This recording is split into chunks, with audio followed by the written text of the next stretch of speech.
আজকের এই ভিডিওটা অনেক ইন্টারেস্টিং, কারণ আজকে আমরা কথাবার্তা বলবো এইচএসসি পরীক্ষার যে কোনো একটা সাবজেক্ট যদি তোমার খারাপ হয়ে থাকে বা কিছু সাবজেক্ট যদি তোমার এরকম হয়ে থাকে যে এমসিকিউটা ভালো হয় নাই, তুমি চিন্তা করতেছো ভাই আমার পাস আসবে কিনা, ধরো তোমার পাস নাম্বারও আসতেছে না, তো সেক্ষেত্রে তোমার রেজাল্ট আলটিমেট রেজাল্টটা যে এইচএসসি দিবে সেখানে তোমার পাস আসবে কিনা, এবং অনেকে সিকিউ লিখতে পারো নাই, তো স্যার আসলে কিভাবে এখানে নাম্বার দিবে বা আদৌ তোমাকে মার্ক দিবে কিনা।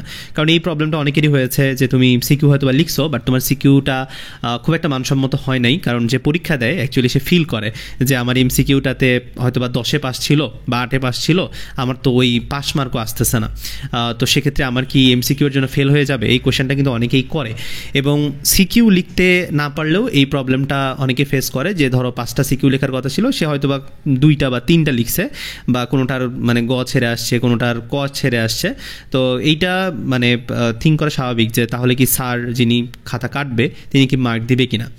সো এই কোয়েশ্চেনটাই আমার এসএসসির কিছু স্টুডেন্ট করেছিল। সো যেহেতু আমার হোয়াটসঅ্যাপ নাম্বার সবসময় ওপেন থাকে, তো এখানে র্যান্ডম সবাই মেসেজ দিতে পারে, তো অনেক স্টুডেন্ট আছে যারা অ্যাকচুয়ালি মেসেজ দেয়। তো এর মধ্যে একটা স্টুডেন্ট হচ্ছে এসএসসি পরীক্ষা দিয়েছে, তো আমি এখানে তার সব ইনফরমেশান হাইড করে রেখেছি, বিকজ কোনো মেসেজ যদি কেউ আমাকে দেয় আমি ট্রাই করি যে সেগুলোকে পাবলিক না করার, কোনোভাবেই সেটাকে পাবলিক আমি করি না, বাট স্টিল এটা তোমাদের কে দেখানোর জন্য আমি জাস্ট তার কিছু কনভারসেশন এখানে দিয়েছি, এবং সব কিছু দেখতেছো যে হাইড করাই আছে।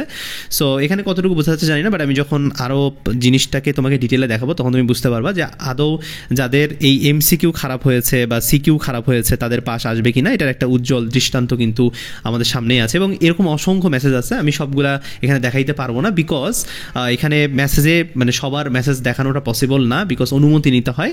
সো এই স্টুডেন্টদের সাথে যেহেতু আমার কথা হয়েছে, তো দেখো এসএসসি পরীক্ষা দিয়েছে, দেওয়ার পরে আমাকে এসে বলতেছে যে ভাই আমার এমসিকিউটাতে পাস আসতেছে না। তো যেহেতু বাংলাদেশ বিশ্ব পরিচয় তোমরা জানো যে পাস মার্ক পেতে হয় আলাদা করে এমসিকিউতে, তো তার এরকম পাস আসতেছে না।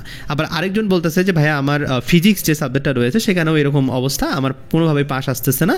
আবার অনেকেই আমাকে কমপ্লেন করেছে যে ভাইয়া ম্যাথে আমার কোনোভাবেই পাস আসতেছে না, মানে সাধারণ গণিত যে সাবজেক্টটা আছে।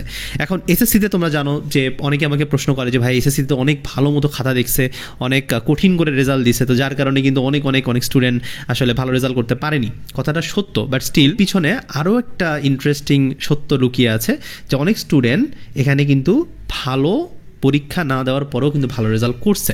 এখন সেটা কিভাবে করলো আমরা একটু যদি দেখি, তো এই স্টুডেন্টটা হচ্ছে বাংলাদেশ বিশ্ব পরিচয় মানে সমাজের সাবজেক্টটা রয়েছে, সেখানে মোট 9টার মতো এমসিকিউ ঠিক করছে। মানে সে প্রথমে বলছে 8টা, এরপরে আমি বললাম যে আর চেক টেক করো, তো তারপরে সে মানে আমাকে ফাইনাল অ্যান্সার দিয়েছে যে তার 9টা হয়, মানে তার ফেল, একদম 100% শিওর ফেল। তো আমি তারপরে লিখলাম যে হ্যাঁ পাস করার সম্ভাবনা আছে, বিকজ এখানে বোর্ড ওয়াইজ জিনিসটা ভ্যারি করে। কিছু বোর্ডের ক্ষেত্রে কিন্তু তুমি দেখবা যে একটা স্টুডেন্ট পাস করার কথাই না, বাট সে কিন্তু পাস করে যায়। কিন্তু আমি তোমাকে একটা উদাহরণ দিলে আরও ভালো বুঝতে পারবা, সেটা হলো বরিশাল বোর্ডের এবছর রেজাল্টটা তুমি দেখবা, বরিশাল বোর্ডে কিন্তু এবার সর্বাধিক খারাপ রেজাল্ট হয়েছে।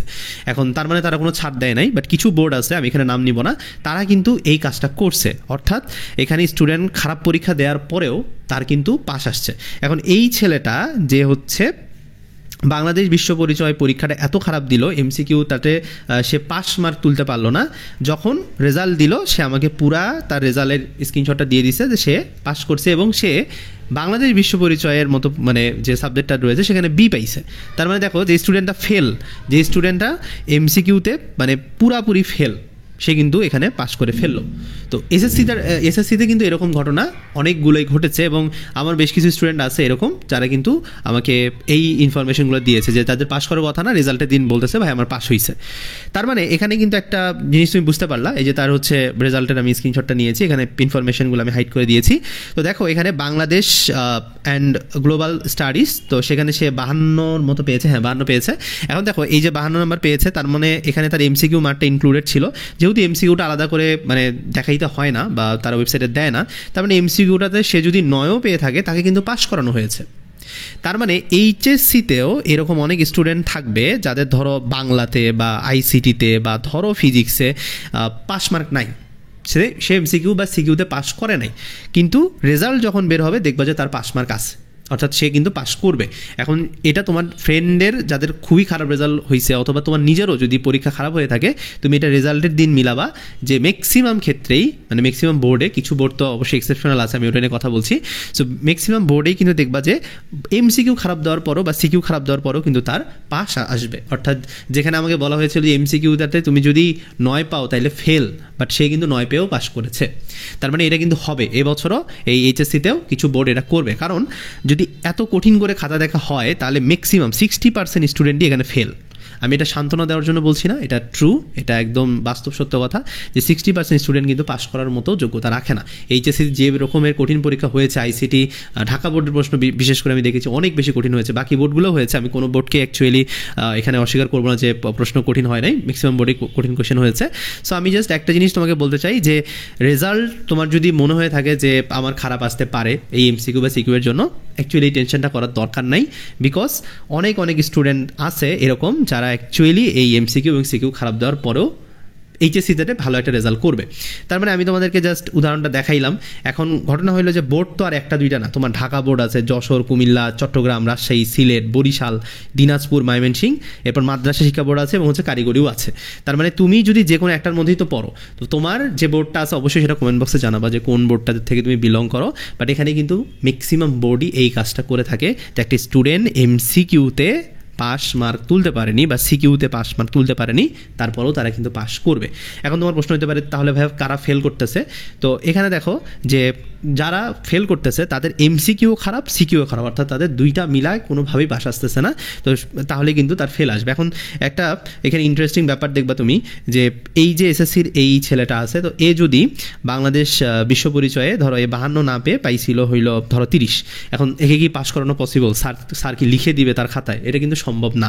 তো স্যার যেহেতু লিখে দিবে না এবং তার যেহেতু ইন্ডিভিজুয়াল আলাদা আলাদা করে এমসিকিউ এবং সিকিউটা যোগ করবে কম্পিউটার, তো সেক্ষেত্রে তার কিন্তু এখানে পাস করার কোনো সম্ভাবনা থাকতো না। বাট যেহেতু সে সিকিউটাতে ভালো করেছে, তার মানে কিন্তু তার সামগ্রিকভাবে সে কিন্তু 52 পাইছে। তার মানে তোমার যদি এমসিকিউ এবং সিকিউ দুইটার মধ্যে একটা খারাপ হয়ে থাকে তাহলে তোমার চান্স আছে পাস করার, বাট তোমার যদি দুইটাই খারাপ হয়ে থাকে তাহলে কিন্তু এখানে চান্সটা খুবই কম পাস করার। ঠিক আছে? সো আশা করি যে যারা এই যে তোমরা প্রশ্ন করো যে কারা ফেল করবে, তাহলে আমি কিন্তু এই কোশ্চেনের অ্যান্সার দিয়েছি এবং আমি অলরেডি বাংলা এবং আইসিটি নিয়ে একটা ভিডিও বানিয়েছিলাম যে আমি বলেছিলাম যে তোমাদের যাদের হয়তো বা এমসিকিউটাতে পাস মার্ক আসতেছে না, ম্যাক্সিমামই কিন্তু পাস করবে। সো অনেকেই ওইটা বিশ্বাস করো নাই বা তোমরা অনেকেই আসলে প্রমাণ চেয়েছো, সো আমি প্রমাণটা অলরেডি তোমাদেরকে দিয়ে দিলাম। এবং তোমাদের যদি কোনো কোয়েশ্চেন থাকে সেটা আমাকে কমেন্টসে জানাতে পারো, আর কোনো যদি ইনফরমেশন লাগে অবশ্যই আমাদের হোয়াটসঅ্যাপ নাম্বার তো খোলা আছে অলওয়েজ।